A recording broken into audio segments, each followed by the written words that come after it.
حتی تنفقوا مما تحبون، اور صحابہ کی لائن لگ گئی۔ سب سے پہلے حضرت ابو طلحہ انصاری رضی اللہ تعالیٰ عنہ تشریف لاتے ہیں اور عرض کرتے ہیں یا رسول اللہ صلی اللہ علیہ وسلم، یہ جو آیت اللہ سبحانہ وتعالیٰ نے فرمایا کہ تم اس وقت تک نیکی کو نہیں پہنچ سکتے جب تک تم اپنی سب سے محبوب ترین چیز کو اللہ کے راستے میں قربان نہیں کر دیتے، خرچ نہیں کر دیتے، تو یا رسول اللہ یہ جو میرا باغ ہے مسجد نبوی کے سامنے حضرت ابو طلحہ انصاری کا باغ تھا، کھجوروں کا بہت بڑا باغ تھا، اور اس باغ کی کھجور مدینہ کے اندر سب سے زیادہ مشہور تھی، اور بہت زیادہ اس کو تاجر بھی اور لوگ پسند کرتے تھے، اور باغ بھی بہت بڑا تھا۔ اور آپ اس باغ کے اندر ایک کنواں بھی تھا جس کو بیرحا کہا جاتا ہے۔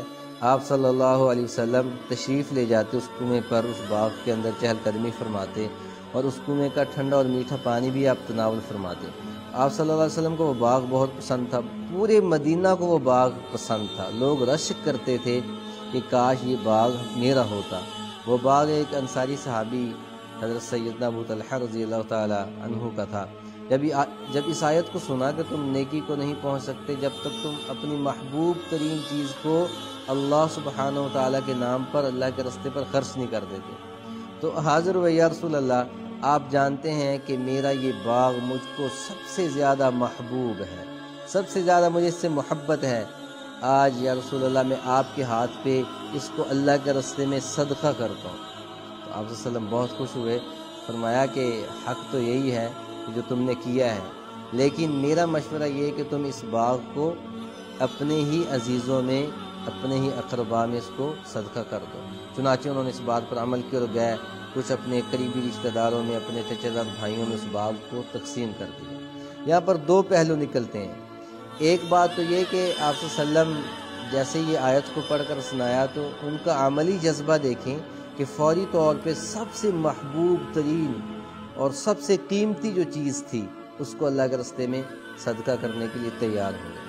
اور دوسری بات کہ آپ صلی اللہ علیہ وسلم نے اس پہ کیا تعلیم دی کہ اس کو تم اپنوں پہ خرچ کرو، اپنوں پہ خرچ کرو، قرابت سکھائی، اپنوں پہ خرچ کرو۔ آج ہماری اس معاشرے میں ہم خرچ تو کرتے ہیں لیکن اپنوں پہ نہیں کرتے۔ ہم صدقہ تو بہت کر رہے ہوتے ہیں، ہم لوگوں کو کھانے تو بہت کھلا رہے ہوتے ہیں، لیکن ہمارے کھانے، ہمارے گھر کا دسترخواں غیروں کے لیے سجدہ ہے، اپنوں کے لیے نہیں سجدہ۔ تو اپنوں پہ خرچ کرنے کی بھی یہاں پہ تلقین کی گئی۔ آج ہم کہتے ہیں یہ میرے ماموں کا بیٹا میرا شریک ہے، یہ میرے چاچو کا بیٹا یہ میرا شریک ہے، نہیں ان کے ساتھ تو میری بنتی نہیں، اوروں کے ساتھ میری بنتی ہے۔ تو یہ ایک بہت نیگیٹو پہلو ہے آج کل کے اس ماحول میں۔ آپ صلی اللہ علیہ وسلم کی تعلیمات کو دیکھیں تو آپ نے اس پہ بہت زیادہ زور دیا تھا کہ اپنے رشتہ داروں کے ساتھ اچھا سلوک کرو، صلہ رحمی کرو۔ اب صلہ رحمی ہے کیا؟ صلہ رحمی اپنے قریبی رشتہ داروں کے ساتھ اچھا سلوک کرنے کا نام ہے۔ آج ہم دوستوں کے ساتھ تو بہت اچھا سلوک ہوتا ہے، ہم لوگوں میں تو بہت بانٹتے ہیں، لیکن جو قریبی رشتہ دار ہوتے ہیں ان کو کوئی نہیں دیکھتا۔ تو اس سے ایک پہلو تو یہ نکلتا ہے کہ اللہ کے راستے میں سب سے محبوب چیز کو خرچ کیا، اور پھر آپ نے تعلیم یہ دی کہ اس خرچ کو اپنے رشتہ داروں پہ خرچ کرو تاکہ تمہاری قرابت اور مضبوط ہو جائے۔ اور اسی طرح حضرت عمر رضی اللہ تعالیٰ عنہ نے جب یہ آیت سنی تو وہ بھی حاضر ہوئے، یا رسول اللہ میرے پاس وہ خیبر کا جو باغ مجھے ملا تھا وہ مجھے سب سے زیادہ محبوب ہے، تو میں اس کو اللہ کے راستے میں صدقہ کرتا ہوں۔ تو آپ صلی اللہ علیہ وسلم نے فرمایا کہ ایسے کرو کہ اس کی جو پیداوار ہے اس کی نیت کر لو کہ تم اس کو اللہ کے راستے میں صدقہ کر دیا کرو۔ اسی طرح حضرت عمر کے بیٹے عبداللہ بن عمر رضی اللہ تعالیٰ عنہ نے یہ آیت سنی، فوری طور پہ بارگاہ نبوت میں آتے ہیں اور عرض کرتے ہیں یا رسول اللہ صلی اللہ علیہ وسلم میری ایک کنیز ہے جو مجھے بہت زیادہ محبوب ہے، میں اسے بہت محبت کرتا ہوں، لیکن آج میں اپنی محبت کو اللہ کی محبت پہ قربان کرتا ہوں۔ یہ جذبہ تھا ان کے اندر، اطاعت کا جذبہ، اور اللہ کے راستے میں زیادہ سے زیادہ اور اچھی سے اچھی چیز دینے کا جذبہ تھا۔ آج ہمارے ہاں اگر ہم کسی کو دیتے بھی ہیں تو وہ چیز دیتے ہیں جو ہمیں خود پسند نہیں ہوتی، جو ہمیں چیز خود پسند نہیں ہوتی۔ آپ صلی اللہ علیہ وسلم حضرت عائشہ رضی اللہ تعالیٰ عنہ فرماتی ہیں کہ ایک دفعہ ہمارے گھر میں گوہ کا گوشت پکا ہوا آیا، آپ صلی اللہ علیہ وسلم نے نہ خود اس کو نوش فرمایا اور نہ ہی ہمیں کھانے دیا۔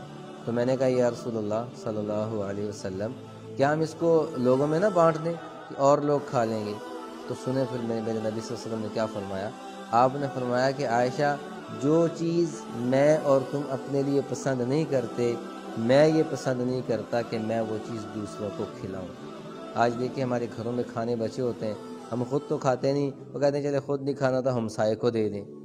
ایسا کپڑا جو ہم خود تو بہت اچھے کپڑے پہنتے ہیں، اور جب اللہ کے نام پہ دینے کی باری آتی تو کہتے ہیں یہ 200 والا سوٹ لے لو، 300 والا لے لو، ہلکا کپڑا لے کے اللہ کے نام پر دے دیتے ہیں۔